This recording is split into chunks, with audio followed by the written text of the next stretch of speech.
This is the Eye on Annapolis Daily News Brief, keeping you informed about the happenings in Annapolis and the area. Local news, local sports, local events, local opinion, and of course, local weather. The Eye on Annapolis Daily News Brief starts now. Good morning. It's Thursday, April 4th, 2019. This is John Frenaye, and this is your Eye on Annapolis Daily News Brief. Former County Executive John Leopold had his request to vacate his criminal conviction denied.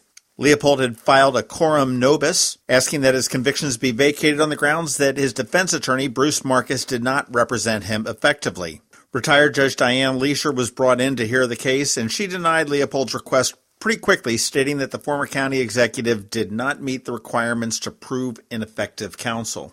She cited that his attorney's representation was good enough to result in 2 not guilty findings on counts 2 and 4. If you're interested in more details on how Leopold feels that he was maligned on that, check back on our podcast before the primary election where we sat down and we had a really good conversation with him. You can search John Leopold on Eye on Annapolis and it will come right up. The state government has opened up the pocketbook and is giving Anne Arundel County about $12.5 million. This is an annual thing that the legislature does. They have a set amount of money for pet projects in their districts. Some of the ones that stood out to me as I looked through the list was $1 million for the city for flood mitigation, $1 million to CRAB, which is the Chesapeake Regional Accessible Boating, to build a boating center, $3.1 million to Historic Annapolis, $400,000 to the YWCA and their Domestic Violence Safe House, $1 million for the new Brooklyn Park Athletic Complex, $1 million for Maryland Hall, $500,000 for Glen Burnie High Stadium, $1 million for Bates Middle School outdoor recreation improvements, $175,000 to Annapolis Maritime Museum and Park, and $1.7 million for the county's new Central Holding and Processing Center for the Police Department. Just a little bit of an update on the situation in Baltimore. The acting mayor, Jack Young, has said that he has ordered the law department to pull roughly 90 of the most recently authorized contracts for an audit. Pending contracts before the city's spending board are also going to be reviewed, and that does make a lot of sense. If you're keeping track, the tally for Mayor Pugh went up $100,000 yesterday. J.P. Grant, who is a Columbia businessman, paid $100,000 in 2016 to, quote, in support of, unquote, the mayor's initiative. He received 1 book. Still no words out of Mayor Pugh. However, Kevin Rector from the Baltimore Sun swung by our house the other day and found a car parked out front filled with boxes of Healthy Holly books. The Maryland Senate has approved an education funding measure to begin a major investment in schools, and this is in support of the state's Kirwin Commission. Lawmakers have already included $255 million in the state budget this year, but this measure now includes $355 million for 2021, another $500 million for 2022, but $130 of that would be contingent on the state raising new revenue. They are looking at sports betting or recreational marijuana use as possible sources of revenue. The Senate is calling this a down payment on a 10-year plan to transform the state's schools. The Maryland Department of Transportation is getting ready to resurface several roads in northern Anne Arundel County, and we have spokesperson Charlie Gischler right here to tell us all about it. Well, we went from plowing snow to treating roads to now the construction season is actually upon us. The Maryland Department of Transportation State Highway Administration, MDOT-SHA, is undertaking a few road improvement projects in northern Anne Arundel County. These projects will improve road quality for thousands of motorists and will be complete by early summer, and includes patching, milling, paving, and of course restriping on Dorsey Road, which is Maryland 176 between Telegraph Road, Maryland 170, and Baltimore-Annapolis Boulevard. That's in Hanover, 3.6 miles, and has an average daily traffic volume of about 24,000 vehicles per day. And Parkway Drive South, which is Maryland 103 between a little bit prior to Race Road and the Howard-Anne Arundel County line. This is about a 1-mile section of Parkway Drive South and has about 9,200 vehicles per day. Motorists can expect daytime single-lane closures between 9 a.m. and 3 p.m. Mondays through Fridays, and between 9 p.m. and 5 a.m. Sunday nights through Friday mornings. Motorists can expect to see barrels, cones, and a flagging operation on Maryland 103 to guide motorists safely through the work zone. Thank you, Charlie. And the Orioles home opener is today at 3:05 at Camden Yards, and if you're a little bit of a foodie, good news for you, they've changed some things up at the stadium. They're going to have chicken satay on a stick with peanut sauce, and oyster po' boy sandwiches, and Old Bay seasoned Mexican street corn. And they're also going to have a buffalo mac and cheese and a kai bowl for you to purchase. SK hot dogs are out because they stopped producing hot dogs last year. I didn't know that. But they're being replaced by Hoffman's Meats from Hagerstown, so it's great to see a local business there. Also, St. Michael's-based Harris Creek Oyster and Seafood is going to join the Lobster Hut to serve up oysters on the half shell, and there is a new bar called Bar 478, which will serve beer, wine, and mixed drinks out of a vintage Airstream trailer. All right, that is about it for the top news today. It is Thursday. You want to hang tight because we've got Trevor with your Annapolis Makerspace Maker Minutes.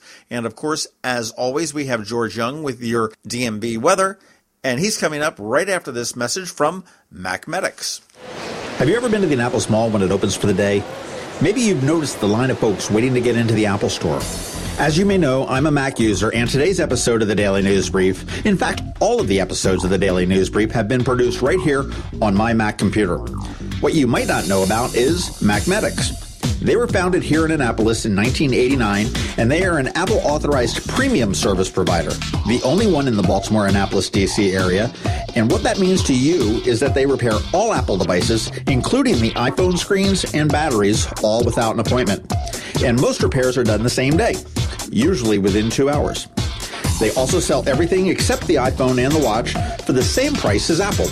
I don't know why you would go anywhere else.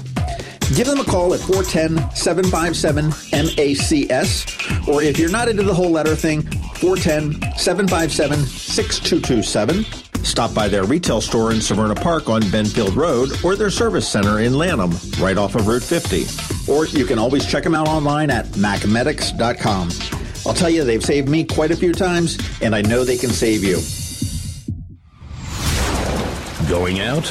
You need the most up-to-date local weather. Here's George Young from DMV Weather in Annapolis with today's forecast. Hey everyone, this is George with DMV Weather, and this is your Eye on Annapolis forecast for Thursday, April 4th. Yesterday was sweet with sunshine and temps in the 60s, though it was a bit windy in the afternoon. So today will seem even better with more sunshine and more 60s, but with much less wind before clouds move in late and rain moves in for much of Friday with temps back in the 50s before what should be a perfect weekend with plenty of sunshine and temps 70 plus both days. Okay, that's it for today. This is George Young of DMV Weather. Make it a great day out there, and be sure to get our free app on all of your devices by searching for DCMDVA Weather in the Apple or Google App Stores. And also follow us on Facebook and Twitter and on our website at dmvweather.com so you can always stay weather informed. Join Anne Arundel Medical Center Foundation on Saturday, April 27, 2019 at our Denim and Diamonds Bash in Annapolis. Denim and Diamonds is a fun evening under the stars featuring fabulous cuisine and gourmet food trucks, live and silent auction, and a live band. Last year, AAMC cared for more than 2,000 patients in our emergency departments suffering from mental illness or addiction. Help us expand much-needed inpatient and outpatient programs and services for your community. For tickets and sponsorships, visit aamcdenimanddiamonds.org. Special thanks to our platinum sponsors, AAMC medical staff, the Chesapeake Bayhawks, Comcast, the Evan K. Thallenberg family, What's Up Media, and WRNR. Every week, makers, crafters, and educators hold events all over the area.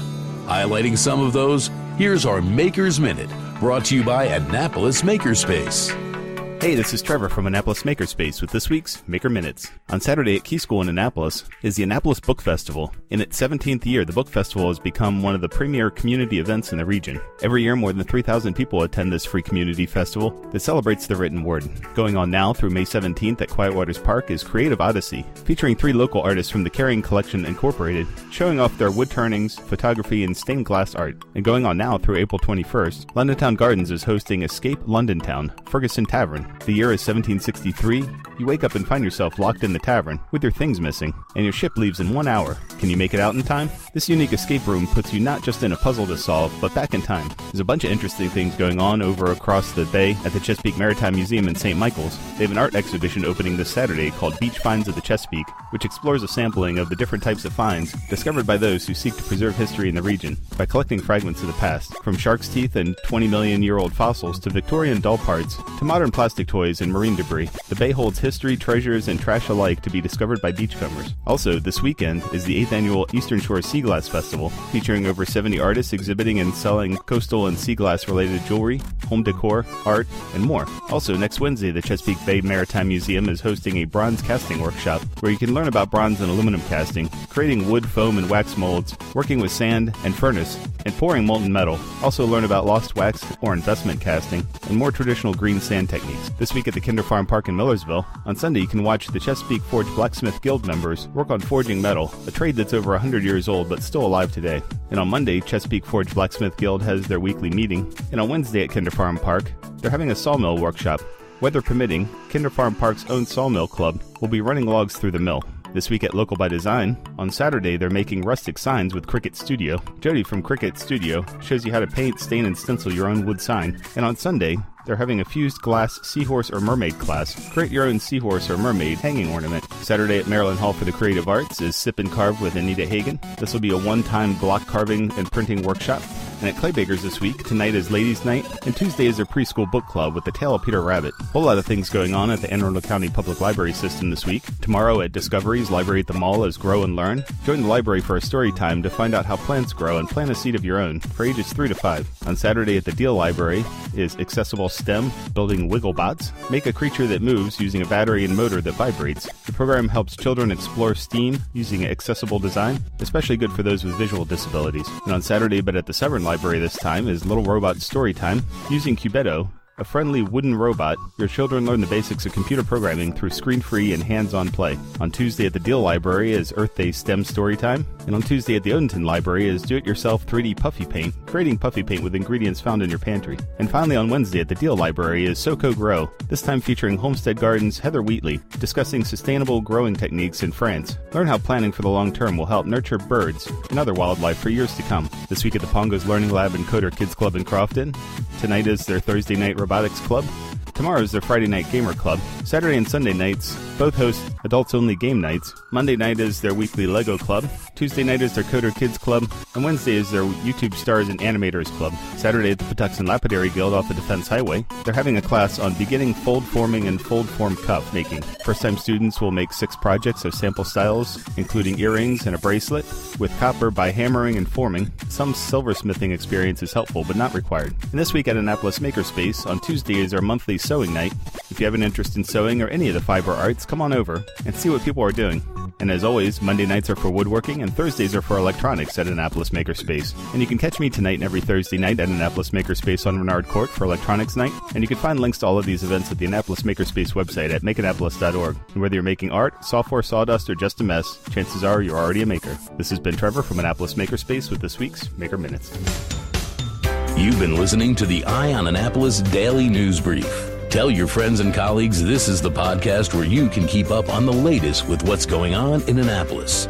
And also tell them about our website, eyeonannapolis.net, where you can find even more information. This podcast comes to you every Monday through Friday at 7 a.m., keeping you informed with the Eye on Annapolis Daily News Brief. And take a moment to listen to our other podcast, The Maryland Crabs, released every Thursday at noon.